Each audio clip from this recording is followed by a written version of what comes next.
Welcome into Scoops with Danny Mac on Fox 2. I'm Dan McLaughlin. Tonight, a season preview, looking ahead at the St. Louis Cardinals of 2021. My guests will include the president of baseball operations for the Cardinals, John Mozeliak, and Cardinals president Bill Dewitt III. Last season, baseball reduced to 60 regular season games. And for the Cardinals, they got just 58 in. They finished 2 games above the 500 mark. And it was a season of firsts. A lot of firsts. They saw 13 Major League debuts, and that was second most in baseball. They used 26 different pitchers and 44 different position players. It was a season unlike any other. And the Cardinals, along with the rest of Major League Baseball, hope to be returning to a sense of normalcy this year. As we look towards the year, one of the biggest acquisitions by any team in the game was the Cardinals' addition of Nolan Arenado, an 8-time Gold Glove winner. Now this spring, he's been positioned in the Cardinals lineup right next to Paul Goldschmidt, and he will provide some much-needed thump to an offense that was lacking a year ago. The man that pulled off that deal was John Mozeliak, Cardinals president of baseball operations. And Mo, let's start with this. First of all, great to see you. Secondly, what's it like watching Nolan day in and day out at camp? I think obviously he's a great player, and getting to see him play is something that we all find very welcoming.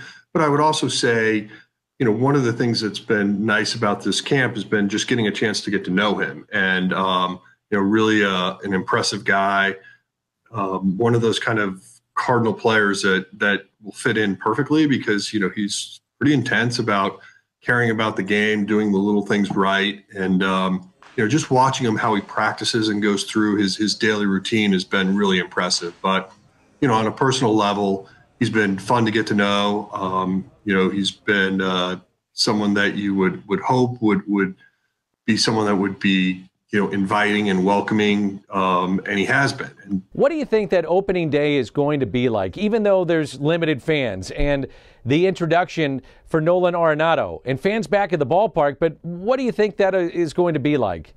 I think a guy like him understands why St. Louis is a fun place to play. I think one of the biggest advocates for him wanting St. Louis was, one, his experience there, but also Matt Holliday and what Matt experienced when he played in St. Louis. So needless to say, I think he's really looking forward to that. I think we're all at that point at spring training where we're looking at Roger Dean and ready for something different. So I suspect by the time we get back to St. Louis, it's going to be the timing's going to be just right.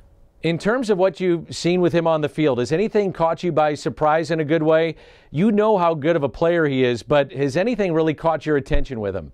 The only thing I'd say is just how methodically he goes through his day. In other words, a lot of times people look at talented individuals and they think they just roll out of bed and it just comes naturally to them. Look, he's blessed with unbelievable talent, but he works every day at it. I think probably the biggest compliment you could give him is I think he's a true baseball rat. Just loves to be around the game, loves to talk about baseball. That's what he loves to do. And, when you think about all the great players that have come through St. Louis, they tend to have that same DNA. They love the game. They want to be a part of it. And from that standpoint, I think that's, why it's going to be a great marriage. Outside of Nolan Arenado, this camp has been great for you in a lot of different ways. A lot of young talent, the veterans mixing in. So in a general sense, how do you like your team coming out of this camp? We're really excited, about where our club is. As you point out, we have a nice balance between youth and veteran leadership.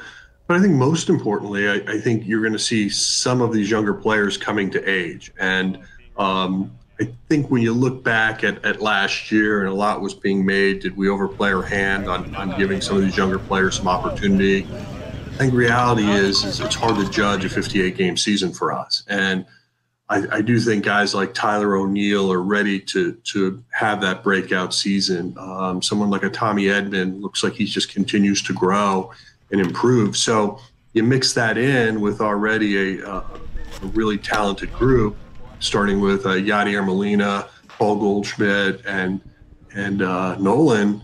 All of a sudden, you start to get excited about this lineup. So I think from that everyday standpoint, we really feel good about where we are. And, I think from a pitching standpoint, obviously we've had a few bumps in the road in terms of Miles is not likely going to be ready by April, but, our fingers are crossed that we have enough depth to cover that. And, John Gant and Ponce de Leon have been throwing the ball well. So, we really do feel like internally we can solve this. Now, it took you a while, but you finally got Yadi and Waino back in the fold. Is it the same old with those guys? What's it like seeing them back out there again? The answer is yes, and the answer is no. The same old is that it's almost like they're these timeless wonders, right?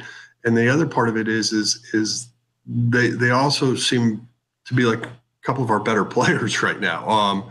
Just the way they're going about it, and I think from a leadership standpoint and what they mean to our club, it's been it's great to see. And I was like sitting there talking with Nolan the other day, and he's like, you always hear things about Yadier Molina, and he goes, not only is it true, it's like he's more than that. And I thought that was like really telling statement for someone that's not been around Yadi like we have. And so you got to remind yourself, don't ever take these things for granted. Understand that we're lucky to have these types of players, and candidly, we're going to embrace it and we're going to ride it.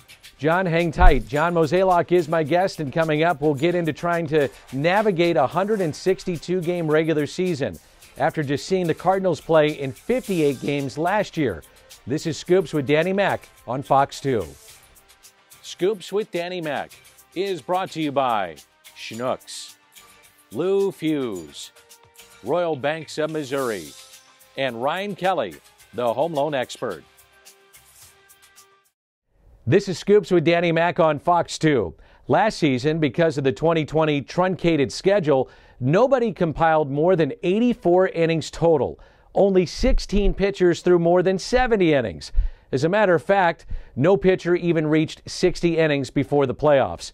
Now let's bring back in John Mozeliak. Mo, what about pitching across the board in the game this year? You study the trends in Major League Baseball. What do you think it's going to be like covering innings coming off a shortened season and covering 162 games this year in MLB? Yeah, so there's really two ways to think about this, right? One is, clearly a lot of guys didn't throw many innings last year, so they might have a little bit more in the tank, or they might have been able to, from a physical standpoint, put themselves in better position as they got here. But there's also that argument of how much can you add from what you did the previous year? And so that's going to be something that we walk a very fine line on. And probably the way we'll most manage that is we'll try to keep our pitchers on true every 5 day. In other words, if there's an off day that's baked into that, we will give them that extra day. And I think there'll be a time or two where you will see a sixth starter used during the season. So we'll do our very best to protect them. But I also think it's also going to be a little bit of the eye test in terms of what Maddox and Schulte are seeing. And if we feel like we need to give someone a break, then we'll definitely have to do so. I'm a traditionalist. I don't really like the DH. And then I saw it last year and I thought, okay, I can live with this. I saw it firsthand and it was fun to watch. And now we have no DH again in the National League this year. Do you think that's a good or a bad thing going into this season when these guys haven't hit for basically 2 years? I think that probably the biggest frustration was just the unknown, the whole offseason for people like myself that build rosters on how to think through this. But to all our fans out there, it's probably going to happen at some point. So we're going to have to accept it. But this year, I think we're going to have to just be smart. But for a year, you're going to see double switches again. So buckle up. Yeah, buckle up is right. Let our fans know what it's like from your perspective that haven't had a chance to see fans back in the stands, although limited. What's it like? Does it feel different? Obviously, it's great to have them back, but what is it like just to have fans for the motivation of players, your perspective, fans back in the stands, and what we can expect this week? Well, for all of us that experienced going to a game last year and you had the sound being piped in, it's a completely different experience. I will say when you are at a limited number of fans, you tend to hear more. And so that the one loud guy that just doesn't shut up, you tend to hear like every word from that person. So that takes a little getting used to. And maybe the comparable would be as if you're at a minor league ballpark. It's very similar that way. But look, we're really encouraged that we're going to have at least 14,000 at Busch, which, that's going to feel a little bit different, even though it's a much bigger ballpark. But 14,000 versus 1,400 is a big difference. And on top of that, we're encouraged that hopefully by midseason, you're going to see a lot more people back at the ballpark. And I think, from a fan standpoint, it's just nice to be able to go to the park. And you think about last summer and all the restrictions that we all were living through. I think this will be a nice break and a nice respite for people that really want to get out and see some baseball. Mo, for fans that don't know, you are very close to many of your players in a professional way, but in a personal way too, like in Alex Reyes. You've known Alex for a long time. How great is it for you to see him healthy, competing at a high level that we all thought he could get to? So as you can imagine, over the course of my career, you see a lot of things happen. And what I mean by that is you tend to see these young players that really go from boy to man. I think back to, like 3 camps ago or 4 maybe now, when Jack Flaherty came in and all of a sudden you're like, wait a minute, you can envision this young man pitching in the big leagues now. It's no longer dreaming. And Alex has always been one of these like super talented, high velocity arms that it's like, when's it going to click? And this year when he showed up to camp, he just looked different. And, we're really excited about what we're seeing out of him. I think from a physical standpoint, people are going to see a much more fit Alex than that you may have seen in the past. But the ball's just coming out of his hand differently. And that's saying a lot because it always came out of his hand pretty well. But I think from a mental standpoint, he's just in a really good spot. He's ready to compete. He's realistic about what he can deliver this year in terms of volume. But, I think when you look at, as you're building a roster and what you're seeing out of our rotation, envisioning him in that in a year from now is really exciting. But short term, he's going to be someone that probably is going to get a lot of high leverage situations out of the bullpen. And it's great to see and couldn't be happier for him. How about Jordan Hicks? What have you seen out of him in this camp and your expectations for him this year? Looks like he hasn't missed a beat. I would say the biggest thing for me out of Hicksy is he looks like he's growing up. He understands what's expected of him. He understands how he has to keep his body in shape. I think we're going to do everything we can to protect him, especially the first half of the season, just to ease him back into these higher leverage roles, but make sure that we really monitor his workload. Obviously, dealing with some of the physical issues that he's had, not just simply Tommy John, but when you look at it in totality, we just have to be smart about that. And so there might be times where you're not going to see him necessarily going back-to-back days early on. And it's just something that, from a coaching staff standpoint, we're going to have to manage. And Mo, I'll wrap it up with this. You've been at this a very long time and doing this with the Cardinals for a long time. How do you like this club coming out of spring training this season? Your expectations for the year? I hate making projections on where we're going to be, but the vibe of this camp's been really good. I think Schulte and his staff have done a great job, getting our work in, preparing. So from that standpoint, I'm excited. I think we have a talented team. Obviously, I think when you look at a 162-game season, you need a lot of things that go right for you. You need a little luck. And if we have that, it should be a good year for us. Hey, Mo, thanks. We appreciate your time. We'll see you on opening day here in St. Louis. Look forward to it. Thanks, Danny. Coming up, fans back in the ballpark. What does that look like for Busch Stadium? A visit with Cardinals president Bill Dewitt III is next on Fox 2. Scoops with Danny Mac is brought to you by Blue Tail Medical Group, Royal Banks of Missouri, Hair Saloon for Men, and Triad Bank.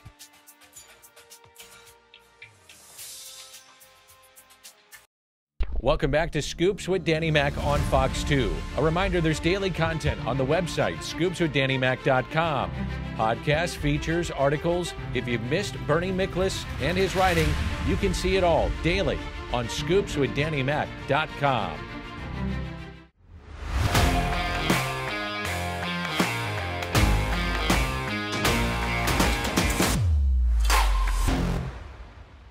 Let's continue with our Cardinals season preview here on Fox 2 and welcome in Bill Dewitt III, the Cardinals president.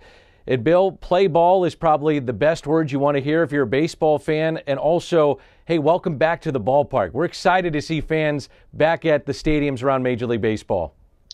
Yeah, no question. It's been too long. It'll be coming up on 2 years since anybody's been at opening day here, so other than players. What is opening day going to look like for fans this year, even with the restrictions that we all are dealing with right now? Well, we're trying to make it look very similar to the way it's always looked on the field as much as we can. Obviously, there are going to be a few restrictions, but we know it's like a holiday in St. Louis. What has the response been this year, even though there are limited seats, in terms of the appetite for people buying tickets and wanting to come back down to the ballpark? It's been great. The way we did it, Dan, was because it's such an unusual situation, we're just selling April right now. And those 13 games in April are available for season ticket holders first, and now they're open to the public. And we're getting close to sellout. Opening days sold out and the weekends, but there's still some seats available during the weekdays in April. And for fans that do have tickets, Bill, what's the experience going to be like? Obviously, you're watching a baseball game. That's going to feel like normal again. But what do you have to do to make sure you're within the guidelines for everybody to be safe and healthy? You'll have to come in with a ticketless situation. We're trying to minimize touch points. So your ticket will be on your phone. And if fans have been to Blues games the last 2 years, they're used to that. But, that'll take a little bit of getting used to. Obviously, we're requiring masks be worn in the ballpark. Well, the other thing they should note is that we're going credit card only in the concession stands and for retail, so that, again, minimizing those touch points. Absolutely. On opening day, too, it's always great to see the Red Jackets come back. Unfortunately, obviously, we'll not have Bob Gibson or Lou Brock. Anything planned for those two this season specifically to try to honor two of the greatest Cardinals? Well, we will. The team will be wearing their Bob Gibson sleeve patch because he passed in the off season, and we were able to honor Lou that way for the last, I think, month or so of the season in tribute to him. So this year, the whole season, we'll have a sleeve patch for Bob, and people are familiar now with what we've done with our Hall of Fame legends, the circular patch and his number and signatures. You mentioned the Hall of Famers, and voting is still open right now for the Cardinals Hall of Fame, which is open through April 17th, cardinals.com/HOF. Are we planning on having an induction ceremony at some point for the guys of last year and whoever gets inducted this year? We are. On August 21st, we'll have our induction ceremony, and the approach this year is to have the ceremony for the guys that made it in last year and whose ceremony was canceled.